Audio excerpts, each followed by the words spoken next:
Síðan fórum við að skoða umhverfið, upplifa umhverfið með öllum skilningarvitum, skrifa með öllum skilningarvitum.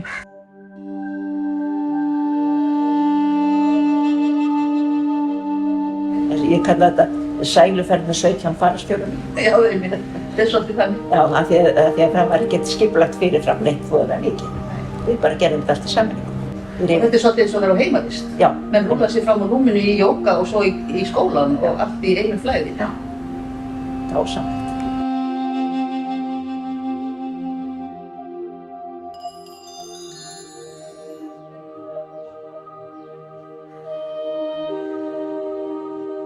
Skapa þessu geggjuð svona stemning í hópnum. Náttúrulega líka vera að ferðast svona langt saman og einhvern veginn vera í þessari námynd hérna og bara nýju, bara allt er nýtt einhvern veginn. Loftslagið, maturinn, hitastigið, lyktin, bara allt sem getur verið öðruvísi er öðruvísi. Það var bara svona innblástur í umhverfinu. Já, vá. Þannig að mér finnst ég er búin að fá svo margar hugmyndir.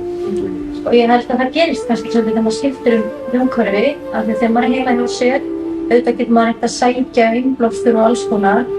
En á meðan hér, það er svo margt nýtt, þannig að hugurinn fer þá á eitthvað nýtt flug. Já. Það er svo dýrmætt og mikilvægt. Mér finnst þetta alveg skemmtilegt og þegar ég segi að þetta opnir nýjar lítil hugans að þá er hugurinn þarna og hann er síkvíkur en þú hjálpar okkur. Þú hjálpar mér að leysa læðingi, krafta, hlýðir í sig sem voru.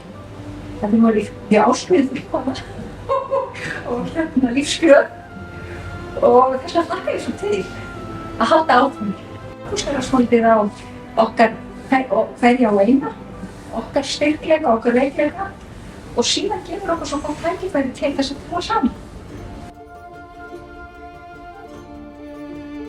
Og svo líka bara hlusta á allar hínur, þetta vera í hóp að skrifa saman. Og það er svo, ég er búin að vera einmitt að rithöfundurinn, hann á að vera einn lokaður upp í turni að skrifa. Já.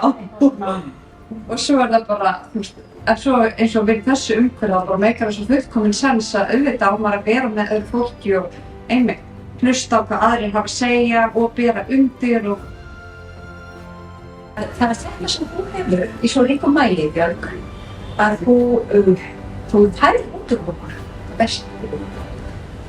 Þú stendur og þú horfir í augun á okkur, þú hlustar, svo segir eitthvað sem breytir þetta. Takk fyrir. Við getum á þessa sem af því að þú er svo sterkur karakter. Takk fyrir. Sjáumst á næsta nátt. Já. já, við mætum alltaf núna.